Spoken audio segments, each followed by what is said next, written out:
And hello, today we're going to keep moving on. So we're pretty much wrapped up the chemistry unit. Now we're going to move on to physics. So you might have noticed that we kind of missed a section of chemistry, all of the organic chemistry.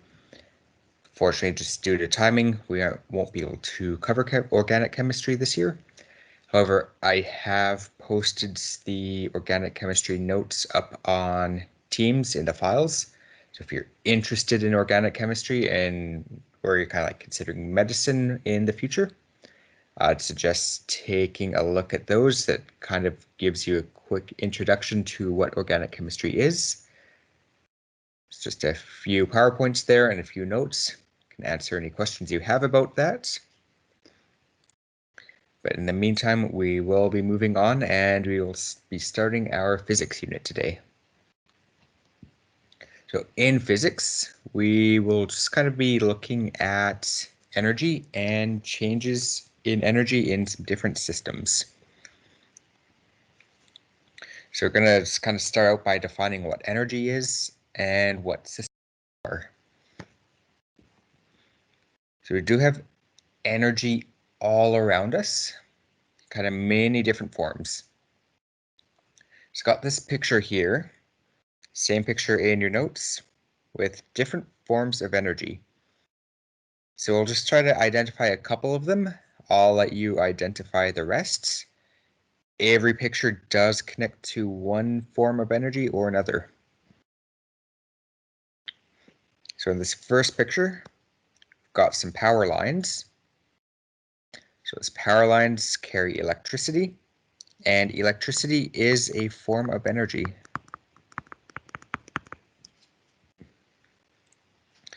The second picture, we have a flashlight.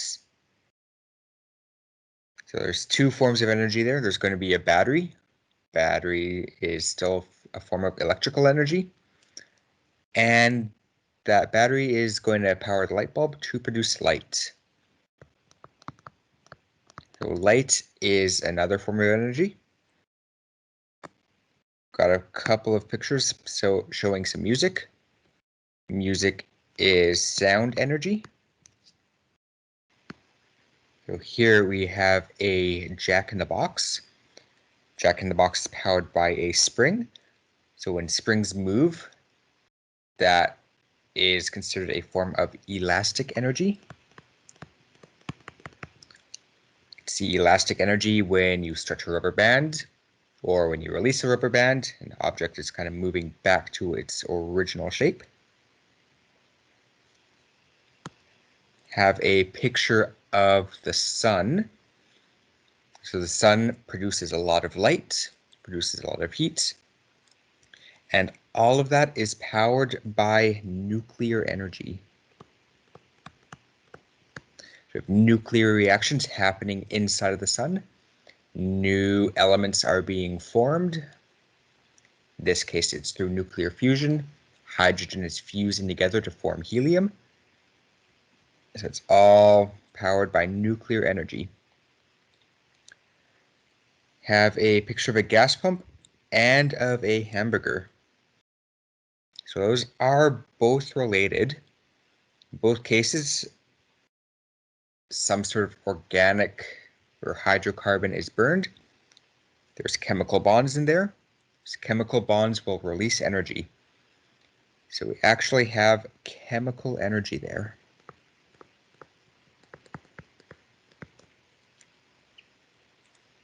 We've got a picture of a driving car and of a flying plane. So both of those objects are moving. Should both be classified as kinetic energy. So energy of motion. We've got a heater and an oven. They both heat objects up. So there we can have thermal energy. And for this last one, we've got a boulder that's ready to fall. Has the force of gravity pulling down on it. So our last type of energy is actually going to be potential energy.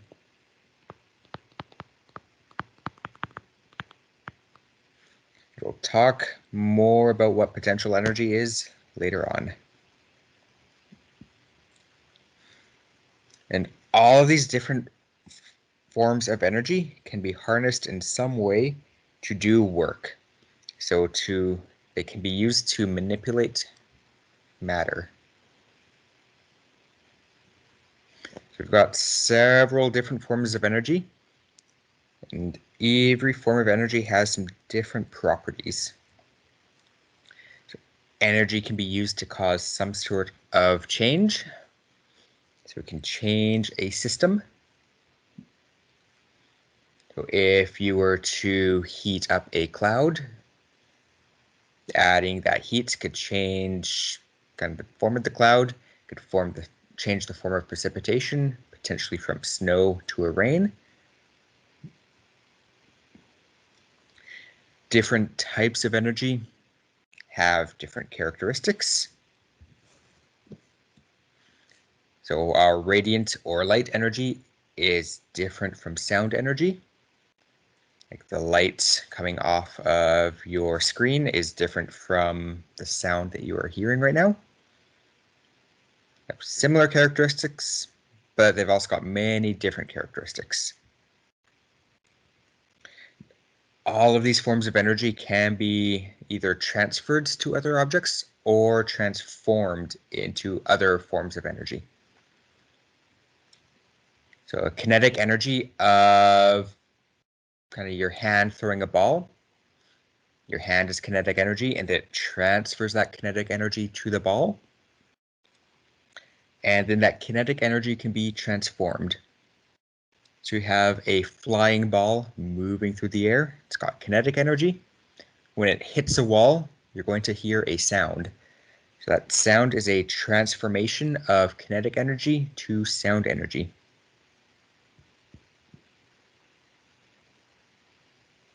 And then different quantities and qualities of objects will impact how energy acts on that object. So again, if we're looking at a kind of moving ball, kind of the size of the ball, mass of the ball will impact how fast you can throw that ball. And that will impact how much energy that ball has. Throwing a ping pong ball is very different from throwing a medicine ball. A medicine ball has a much higher mass. It will have a lower velocity. Depending on the mass and velocity, though, it could have a greater kinetic energy. It kind of depends on how fast everything is moving. Right, so it's kind of got a hypothetical question for you. So we can't directly see energy. And just kind of imagine you're a scientist trying to figure out a new form of energy. So we've got a few different challenges that we'd need to kind of overcome to even observe this energy and figure out what type of energy it is. So with kinetic energy, you can't actually see the energy, but you can see how an object would move. When radiation was discovered, again, you can't directly see radiation, but scientists were able to observe its effects on matter. So energy has no mass, can be very difficult to observe it directly. We can only really observe it indirectly. So we basically just need some sort of instruments to kind of observe how that energy is going to interact with matter. So that way, if you were looking at radiation and you had some photographic film, you could see how the radiation would interact with the photographic film. Radiation would cause parts of the film to become exposed, so you'd learn that there was something there interacting. That would be likely some form of nuclear energy or radiant energy. So we're going to look at some systems now. So a system is anything that is under observation. So whatever you're observing would count as a system. Got a picture there of a guy that is bungee jumping. So we're observing this bungee jump. Since he's under observation, that would be considered our system. However, since the system is kind of defined by us, different people might have kind of different perceptions of what should be inside of that system. So probably agree that the man and the bungee cord would be part of the system. But should the bridge be included as part of the system as well? Okay, in this case, it probably should be, but again, kind of depend on your perception of this particular system. Right, so I've got a space there for you to just kind of come up with a few other systems. So a system could be anything that you're kind of directly observing. So I've given you a few examples. For you to come up with other examples, you can ask me if you're not sure about your examples. Have one system would just be my cup of hot coffee, kind of observing my hot coffee. You can see, or I can kind of feel the thermal energy coming off of the coffee and moving into the surroundings. Another system could be either your computer or your phone right now. Likely have some chemical energy in the battery that is being transformed into different forms of energy. Might have a computer fan running, got a transformation from chemical to kinetic energy. Also got a transformation from chemical to light energy. You need to see this screen right now. So that will be likely be part of a system. Or the light bulb in your room could be another system. Just looking at the radiant energy coming off of the light bulb. So now I've got a bit of a problem. So we've got our kind of small system. The small system just exists within the universe. Now we kind of have to define the surroundings. Problem is that the surroundings are going to be everything else in the universe that's not included in that system. So with our bungee jumper, we have the man, bungee cord, and the bridge. That would just be our system. Our surroundings would grow to include the road, any cars driving across that bridge, both sides of the valley, and beyond. So our surroundings are much bigger than our smaller system. So with those three examples I gave you of some smaller systems, try and describe the surroundings. So the surroundings of my cup of coffee would include my desk, include the chair I'm sitting on, include the room I'm sitting in, expand, include the school, expand the surroundings even further, include like 24th Avenue and then South Surrey, and then keep growing from there. With your computer system, surroundings could include a power cord, desk your computer sitting on. You would be part of the surroundings. If you're looking at the light bulb and its surroundings, you'd probably include the light fixture, a room, any wiring. Then the wiring would go back to BC Hydro, and it would kind of keep growing from there. Luckily, we have an equation to kind of define the universe and our system and the surroundings. So we can define just our system plus the surroundings, combine those together, and that will equal the universe. So the entire universe is our small system and all of the surroundings.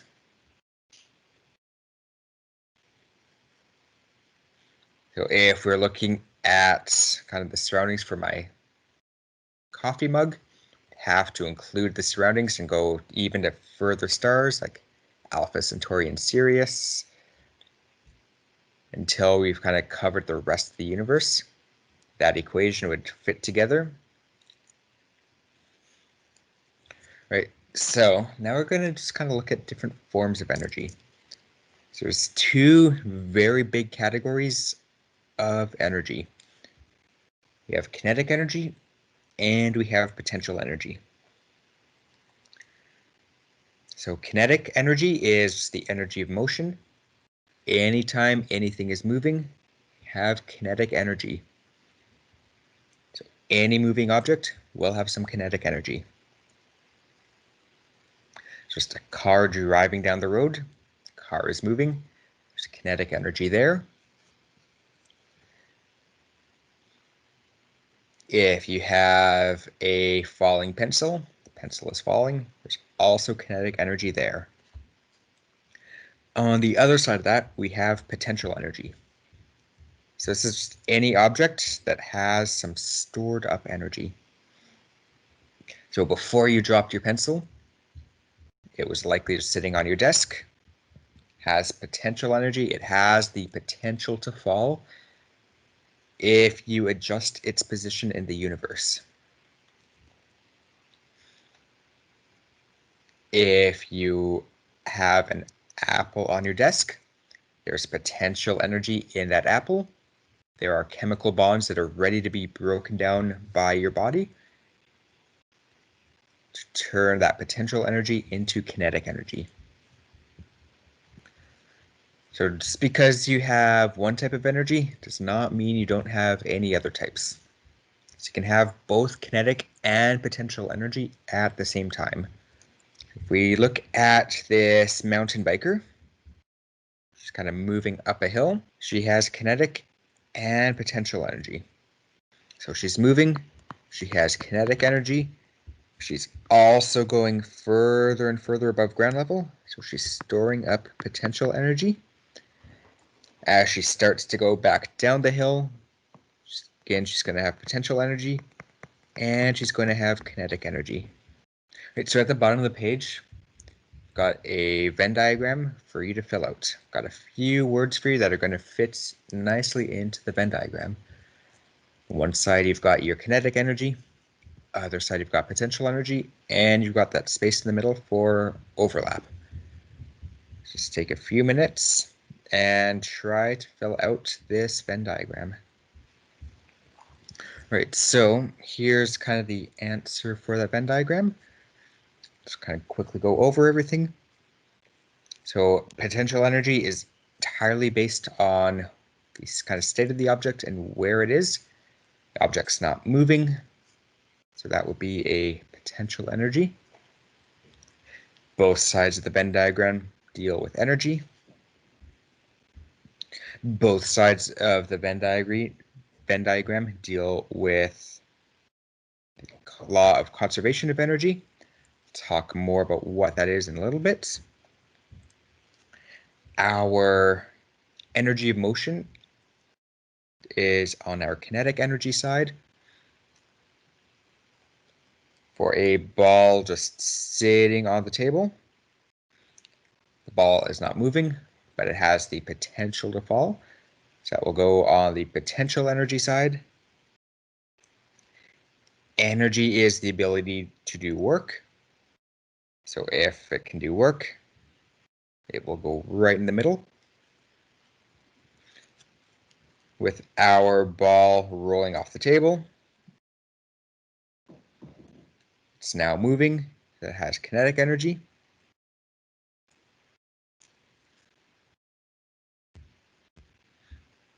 There is water kind of stored behind a dam.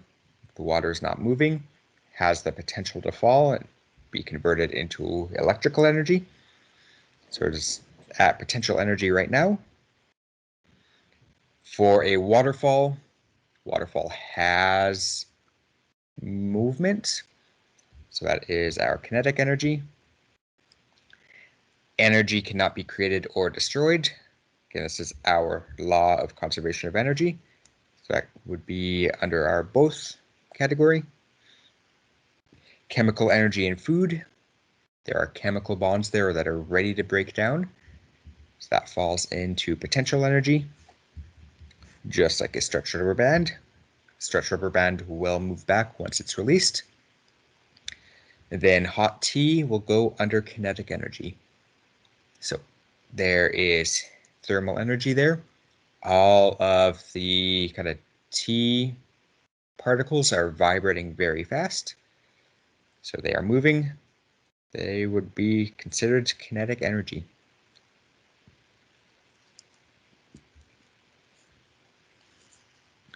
All right, on your next 2 pages, have a chart that looks like this.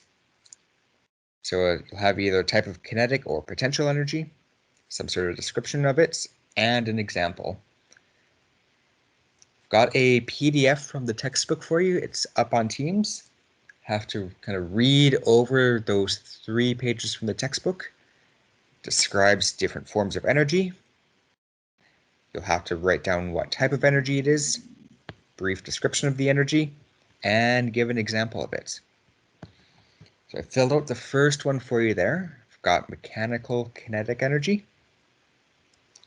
So this is just the movement of larger objects. I've got a few examples. Bacteria have kinetic energy as long as they're moving. If you go out for a run, you're moving. You've got mechanical kinetic energy. Galaxies are moving throughout the universe. Again, they have kinetic energy. So you have 2 pages of this.